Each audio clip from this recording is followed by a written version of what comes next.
என்னங்க எப்படி இருக்கிறீங்க? இன்றைக்கி நான் வந்து ஆஃபீஸ்க்கு போகலை. அப்போ என்னடா பண்ணேன், வீட்டில் உட்காந்து நான் வேலை செஞ்சேன். ஏன்னா இன்றைக்கி சரியான வெயில். அதுவும் இல்லாமல் இவ்வளோ தூரம் 50 கிலோமீட்டர்ஸ் நம்ம ட்ரைவ் பண்ணி போய் திருப்பி வர்றது கொஞ்சம் இன்றைக்கி கொஞ்சம் ஒரு மாதிரி சோம்பேறியாக இருந்துச்சு. அதனால் இன்றைக்கி நான் வீட்டில் உட்காந்து வேலை செஞ்சுட்டேன். வீட்டில் உட்காந்து வேலை செய்கிறப்போ என்ன ப்ளஸ்னால், எனக்கு பிடிச்ச சாப்பாடை சமைச்சு வச்சிடலாம் டக்குன்னு. ஏன்னா ஒர்க்கில் இருந்துக்கிட்டே டக்குன்னு சமைச்சிடலாம். ஆஃபீஸ் போனால் நம்ம அதெல்லாம் பண்ண முடியாது. அதனால் இன்றைக்கி நல்லாவே எனக்கு டைம் கிடச்சிது. இன்றைக்கி நான் சமைச்சிட்டேன். அப்படி இன்றைக்கி என்ன சமைச்சேன் அப்படிங்கிறத நான் உங்களை காட்ட போகிறேன்.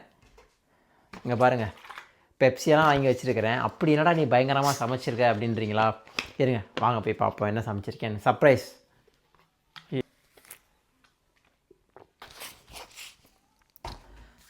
போகலாமா? கொஞ்சம் ரெஸ்ட் எடுத்துட்டேன். இப்போ நேராக கிளம்பி ஜிம்முக்கு போக வேண்டியதான். இன்றைக்கி ஃபுல்லாக குளிக்கவே இல்லை. ஏன்னா சிஸ்டம்லேயே இருந்ததுனால அந்த உடம்பு ஃபுல்லாக பயங்கர ஹீட்டாக இருக்குது.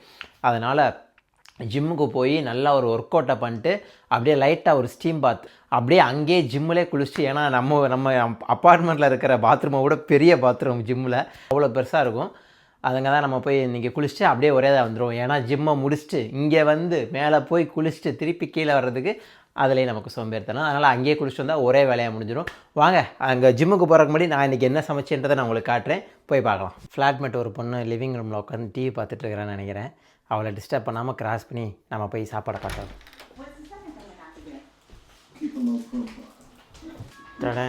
இன்றைக்கி கடைக்கு போய் மீன் வாங்கிட்டு வந்து மசாலா போட்டு உட்காந்து பொரிச்சேன். இன்றைக்கி மீன் சாப்பிட்டே ஆகணுன்ற ஒரு வெறியில் பக்கத்துலேயே வந்து கொஞ்சம் சிக்கன் குழம்பும் பண்ணிட்டேன். இது சிக்கன் குழம்பு, இது வந்து மீன் வறுவல். நல்லாயிருக்கா? அதே மாதிரி பாத்திரங்களும் நீட்டாக கழுவி வச்சாச்சு. ஏன்னா அங்கனக்குள்ளே சைடில் ஒரு பாத்திரமும் கிடையாது. நமக்கு வந்து சாதமும் ரெடியாக இருந்தது. சாதத்தை போட்டு ஒரு பிடி பிடிச்சாச்சு. இப்போ ஜிம்முக்கு போயிட்டு வந்து இன்னொரு பிடி பிடிக்க வேண்டியதான். வாங்க நம்ம ஜிம்முக்கு போகலாம். இங்கே தான் அதை அங்கே ஒரு பொண்ணு உட்காந்துருக்கிறா. நம்ம அவளை காட்ட வேண்டாம், அப்படியே போயிடலாம். ஜிம்மில் போட்டுக்க இன்றைக்கி என்ன ஒர்க் அவுட் பண்ண போகிறேன்னா, இன்றைக்கி முதுகு உட்காந்தே டேபிளே உட்காந்து முதுகெல்லாம் வலிக்குது. அதனால் இன்றைக்கி கொஞ்சம் முதுகு தான் போட போகிறேன். இங்கே உங்களுக்கு பார்க்க நிறைய துணி இருக்கிற மாதிரி இருக்குல்ல, ஆனால் எல்லாமே குளிருக்கு போடுற துணி, வெயிலுக்கு போடுற துணி ஒன்றுமே இல்லை. எப்படி சொல்கிறேன்னா, இங்கே பாருங்கள், இந்த துணி இருக்கா, இது அப்படியே நம்ம ஊர் அரிசி மூடை இருக்குல்ல, அரிசி சாக்கு, அந்த சாக்கு பை மாதிரி தாங்க இந்த துணி. போட்டோன்னு வச்சுக்கோங்க அவிஞ்சு வந்துடும். ஏற்கனவே இது லூஸாக இருக்கிற டிஷர்ட்டுக்கே எனக்கு உள்ளெல்லாம் ஒரு மாதிரி கணருது. இதில் இதை வேறு போட்டேன்னா அவ்வளோதான். அதனால் சம்மருக்கு ட்ரெஸ் எடுக்கணும், நான் எடுக்கலை. ஓகே, இப்போ என்ன போட்டு போகலாம்? இல்லை மேலே தேட வேணாம், கீழே தேடுவோம். கீழே தான் துவைக்கா. இதோ இந்த பனியன் இருக்குது.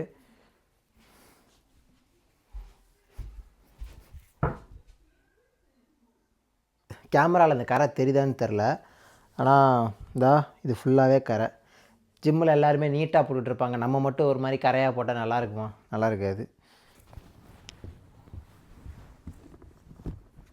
இந்த ஒரு பாலிஸ்டரில் ஒன்று இருக்குது, இதை போட்டு போ. அதே மாதிரி இந்த மாதிரி வீட்டை விட்டு தூரமாக இருந்து வேலை செய்கிறவங்களுக்குலாம் ஒன்று சொல்லிக்கிறேன், கொஞ்சமாவது ஏதாச்சும் ஒரு ஃபிசிக்கல் ஆக்டிவிட்டி ஏதாவது பண்ணுங்கள் உங்கள் ஷிஃப்ட்டுக்கு அப்புறம். இல்லை கொஞ்சம் ஃப்ரீயாக இருக்கிற நேரத்தில் ஜிம்முக்கு போகணுன்னு அவசியம் இல்லை, வீட்டிலேருந்து ஏதாவது ஸ்கிப்பிங் பண்ணுங்கள், இல்லை தண்டால் எடுங்க, இல்லை இந்த மாதிரி ஏதாவது பண்ணுங்கள். ஏன்னா அப்போ தான் உங்களுக்கு உடம்பு ஃபிட் ஆகும். அதுவும் இல்லாமல் என்ன மாதிரி சேரில் உட்காந்து வேலை செய்கிறவங்க தயவு செஞ்சு ஒர்க் அவுட் மஸ்ட்டு பண்ணுங்கள், என்னவா வேணால் இருக்கட்டும். ஆனால் நம்மளை தான் நம்ம பார்த்துக்கணும். பேசாமல் லுங்கியை கட்டிட்டு ஜிம்முக்கு போயிடுவோமா, வேறு லெவலில் இருக்கும். இப்போ நெக்ஸ்ட்டு வந்து அங்கே குளிக்கிறதுக்கு தேவையான பொருட்கள், துண்டு, ஷாம்பு, சோப்பு, இதை எடுத்துக்க வேண்டியது. அப்புறம் அவ்வளோதான், இதை மட்டும் எடுத்துகிட்டு நம்ம கிளம்புவோம். இந்த சம்மருக்கு எவ்வளோ தண்ணி குடித்தாலும் தாகம் அடங்கவே மாட்டேங்குதுங்க. தண்ணி தவிச்சிக்கிட்டே இருக்குது. நம்ம ஊரெலாம் தண்ணி வர நாளில் மட்டும்தான் நம்ம தண்ணி பிடிப்போம், குடிக்கிற தண்ணி. மற்ற நாள் வந்து நம்ம பானையில் ஸ்டோர் பண்ணி வச்சுக்குவோம், இல்லை அண்டாவில் ஸ்டோர் பண்ணி வச்சுக்குவோம். நம்ம அப்படி தான் வந்து நம்ம தண்ணி குடிச்சிட்ருப்போம். இங்கே எப்படின்னா டேப் வாட்டர் தான் நம்ம வந்து குடிக்கிற வாட்ரு. அதே வாட்டர் தான் நம்ம பாத்திரம் வளர்க்குறது, அப்புறம் வந்து காய்கறி கழுவுறது, எல்லாமே ஒரே வாட்டர் தான். அதில் தான் நம்ம குடிக்கவும் செய்யணும். அதனால் நம்ம வந்து எப்போ தண்ணி தேவையோ டேப்பை திறந்து அப்படியே எடுத்து குடிச்சிட்டு போயிட்டே இருக்கலாம். சில பேருக்கு அந்த தண்ணி ஒத்துக்கும், சில பேருக்கு வந்து இந்த ஊர் தண்ணி ஒத்துக்காது.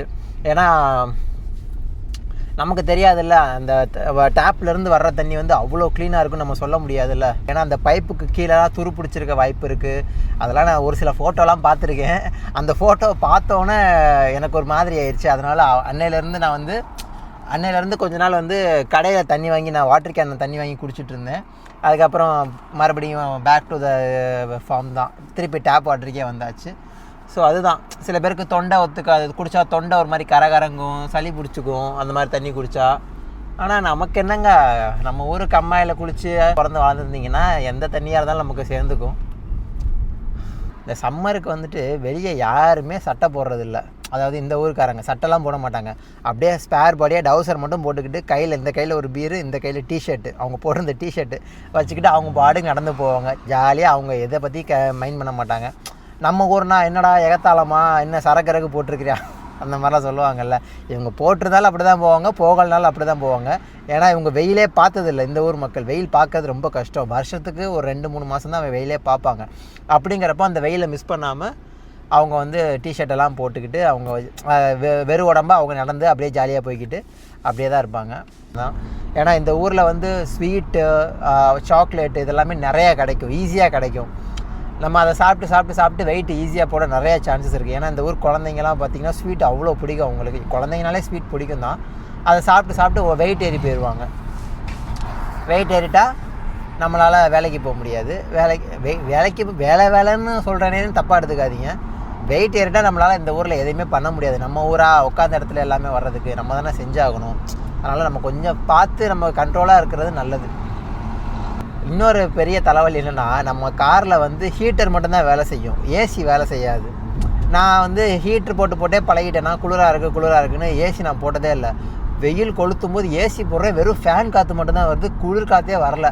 அப்புறம் ஃப்ரெண்டு சொன்னானுங்க, முதல்ல ஏசி ஒர்க் ஆக மாட்டேங்குது, போய் மெக்கானிக்கிட்ட கொடுத்து வேலை பாரு, அப்போ தான் வந்து க்யூர் ஆகும், அப்போ தான் வந்து சரியாகும், ஏதோ கேஸ் ஃபில் பண்ணணும் அது இதுன்னு சொன்னாங்க. பட் எனக்கு கரெக்டாக தெரியாது.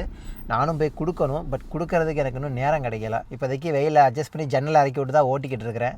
நம்ம என்ன ஏசிலையா பிறந்து வளர்ந்தோம், அதனால் இப்போதைக்கு ஒன்றும் பிரச்சனை இல்லை. மேபி இந்த ஃப்யூச்சர்னு இல்லை, டைம் கிடைக்கும் போது நம்ம போய் கொடுத்து மாற்றிக்க வேண்டியது தான். பரவாயில்ல, எப்போவுமே நம்ம கார் குப்பையாக தான் வச்சுருப்போம். இன்றைக்கி குப்பைலாம் இல்லை, இன்றைக்கி ஓரளவுக்கு நீட்டாகவே இருக்குது. வந்தாச்சு. அப்படியே நம்ம ஜிம்முக்கு ஒரு வழியாக அப்படியே பக்கத்துலேயே நமக்கு தெரிஞ்ச ஒரு இடம் ஒன்று இருக்குது. அதுக்கு பக்கத்தில் நம்ம அங்கே போய் ஒரு சின்ன பொருள் மட்டும் கலெக்ட் பண்ண வேண்டியது இருக்குது. அதாவது சும்மா அந்த க்ளவுஸ் மாதிரி டைப்ஸ் கொஞ்சம் கலெக்ட் பண்ண வேண்டியது இருக்குது அந்த இடத்துல.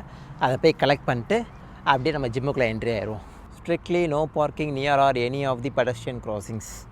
இதுதான் பெடஸ்ட்ரியன் கிராசிங்ஸ். இதில் தான் மக்கள் வந்து கிராஸ் பண்ணுவாங்க. ஸோ இதுக்கு பக்கத்தில் எதுவும் வண்டி நிப்பாட்டாதீங்க அப்படின்னு அன்பாக வேண்டுகோள் விளிக்கிறாங்க. ஆனால் நம்ம கேட்போமா? கேட்டு தான் ஆகணும். ஏன்னா இது நம்ம ஊர் கிடையாது. இந்த ஜிம்மு இதுக்குள்ளே தான் போகணும். ஆனால் போவோம். ஜிம்முக்குள்ளே போகிறதுக்கு முன்னாடி ஒரு சின்ன வேலை இருக்குது. இங்கே பாருங்கள், பேக்கெல்லாம் 2 பக்கெட்டு போட்டு ஏதோ ஸ்கூல் பையன் மாதிரி இருக்குதுல்ல, இந்த மாதிரி பேக் போட்டே ரொம்ப நாள் ஆயிடுச்சு. அப்படியே பின்னாடிலாம் பார்த்தீங்களா, நல்லா பச்சை பசேர்னு நல்லா க்ரீனாக இருக்குல்ல. ஏன்னா வெயில் காலத்துக்கு நல்லா எந்த ஒரு பிரச்சனையும் இல்லை. குளிர்காலம் வந்துச்சுன்னா ஃபுல்லாக இந்த மாதிரி ஸ்னோ வர்றது, இல்லை எல்லாமே கொட்டி கீழே விழுகிறது, இந்த மாதிரி ஆகிடும். அதே மாதிரி புதுசாக வர்றவங்க வந்து நிறையா நடக்க பழகிக்கங்க. ஒரு நாளைக்கு 10 மைல்ஸ் 8 மைல்ஸ் இந்த மாதிரி நடக்க பழகிக்கங்க. இட் டிபெண்ட்ஸ் நீங்கள் எந்த மாதிரி ஒர்க்கில் இருக்கீங்கன்றதை பொறுத்து. என் ஒர்க்கில் நிறையா நடக்கிற வேலை இருக்கும், அதாவது வீக்கெண்ட் வேலையில் நிறையா நடக்கிற வேலை இருக்கும். ஆனால் நம்ம மேக்ஸிமம் கார் யூஸ் பண்ணுறதுனால நம்ம அப்படி இப்படின்னு போயிட்டு சமாளிச்சிடுறது. இங்கே நின்னா போதும், அந்த கதவு ஆட்டோமேட்டிக்காக திறக்கும், நம்ம எதுவுமே பண்ண தேவையில்ல. ஓகே, போன வேலை முடிஞ்சிச்சு. பேக்கு ரொம்ப வெயிட்டாக இருக்குது. ஏன்னா ஒன்றும் வாங்கலை, ஒரு 3 பாக்ஸ் க்ளவுஸ் தான் வாங்கினேன். நான் டக்குன்னு இருட்டலை. 8:30 மணிக்கு மேலே ஆயிடுச்சு. எல்லாருமே வந்து குளிச்சுட்டு, சில பேர் குளிச்சுட்டு இருக்கிறாங்க, சில பேர் வந்து இதில் என்ன பிரச்சனைனா, அந்த ஊர் ஜிம்மில் பிரச்சனை இல்லை, இது வந்து ஒரு கேஷுவலான விஷயந்தான். இந்த ஊரில் இங்கே ட்ரெஸ் மாற்றுற ரூம்லலாம் யாருமே வந்து நம்ம வந்து துண்டை கட்டிக்கிட்டுலாம் மாற்ற மாட்டாங்க, அப்படியே நியூடாக தான் நின்று மாட்டுவாங்க. ஏன்னா அவங்களோட பழக்க வழக்கங்கள் இந்த மாதிரி. நமக்கு தான் ஒரு மாதிரி கூச்ச நாச்சமாக இருக்கும். இப்போ நான் உங்ககிட்ட அதெல்லாம் காட்டக்கூடாது. எனக்கு கொஞ்சம் தூரம் தள்ளி ஒருத்தர் நியூடாக தான் நின்று ட்ரெஸ் மாற்றிட்டு இருக்கிறாரு. நம்ம வந்து அதை கண்டுக்காமல் நம்ம எதுக்கு வந்தோம், ஒர்க் அவுட் பண்ணுறது, அதை பண்ணிவிட்டு மூடிட்டு போய்கிட்டே இருக்கணும். பயந்துட்டேங்க. இங்கே ஜிம்மில் ஒரே சவுண்டாக இருக்கும். மோட்டிவேட் பண்ணுறதுக்குன்ற பேரில் பாட்டு போட்டுட்ருப்பாங்க, அதனால் அதை நீங்கள் கண்டுக்காதீங்க. இது வந்து டெய்லி வந்தோன்னே இது ஒரு 10 நிமிஷம் இல்லை ஒரு 8 நிமிஷம் ட்ரெட்மில்லில் ஓடினீங்கன்னா கொஞ்சம் வந்து உடம்பு கொஞ்சம் வார்ம் அப் ஆகும். யூகேக்கு வரணும்னு அந்த மாதிரி யாராவது இருப்பீங்கல்ல, யூகேவோ இல்லை வெளிநாட்டுக்கு போகணுன்னு நினைக்கிறீங்களா, வெளிநாட்டுக்கு போகணுன்னு எதாவது நினைப்பீங்கல்ல, அப்படி உங்கள் ஃப்ரெண்ட்ஸு இல்லை ஃபேமிலிஸ் யாராச்சும் இருந்தாங்கன்னா இந்த வீடியோவை ஷேர் பண்ணுங்கள். இதே என்னோடய ப்ரொஃபைலை ஷேர் பண்ணுங்கள். அவங்க பார்த்து நான் இங்கே டெய்லி என்ன பண்ணிகிட்ருக்கேன்றது அவங்களுக்கு கொஞ்சம் யூஸ்ஃபுல்லாக இருக்கும். ட்ரை பண்ணுவோம்.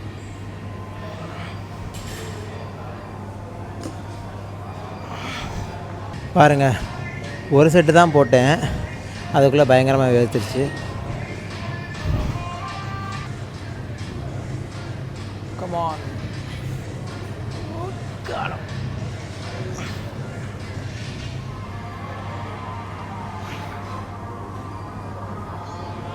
அவ்வளோதான், ஒரு வழியாக ஒர்க் அவுட்டை ஃபுல்லாக முடிச்சாச்சு. 2 நாளாக ஒர்க் அவுட் பண்ணல. இன்றைக்கி பண்ணது ஒரு மாதிரி என்ன சொல்கிறது, ரொம்ப எனர்ஜி ஃபுல்லாக போன மாதிரி இருக்குது. அதனால் இப்போ என்ன பண்ண போகிறோம், நேராக போய் ஸ்டீம் பாத் எடுத்துகிட்டு குளிச்சுட்டு வர்றேன். அவ்வளோதான், ஜிம்மையும் முடித்தாச்சு, ஃப்ரெஷ்ஷாக ஒரு குளியலையும் போட்டாச்சு. வரும்போது மாற்று துணி கொண்டு வரல, அதனால் ஜிம்முக்கு முன்னாடி என்ன ட்ரெஸ்ஸு போட்டிருந்தனோ அதே ட்ரெஸ் தான் எப்போயும் போட்டிருக்கேன். பட் ரொம்ப வேர்வெல்லாம் இல்லைங்க, ட்ரஸ்ட் மீ. ஸோ வீட்டுக்கு போனோன்னே வேறு ட்ரெஸ் எடுத்து மாட்ட வேண்டியதான். வீட்டுக்கு போய் செஞ்ச சாப்பாடை சாப்பிட்டுட்டு ஒரு தூக்கத்தை போட்டோம்னா கரெக்டாக இருக்கும், காலையில் எழுந்திரிச்சு திருப்பியும் ஒர்க்கை ஸ்டார்ட் பண்ணுறதுக்கு. இந்த மாதிரி வீடியோஸ் நீங்கள் பார்க்கணும் அப்படின்னா கமெண்ட் பண்ணுங்கள், லைக் பண்ணுங்கள், நிறைய பேருக்கு ஷேர் பண்ணுங்கள். ஏன்னா கொஞ்சம் நீங்கள் பார்க்க ஆசைப்பட்டீங்கன்னா போடுறதுக்கு நானும் ரொம்ப ஆசைப்பட்றேன். அதனால் இன்னொரு வீடியோவில் பார்க்குறேன். பாய்.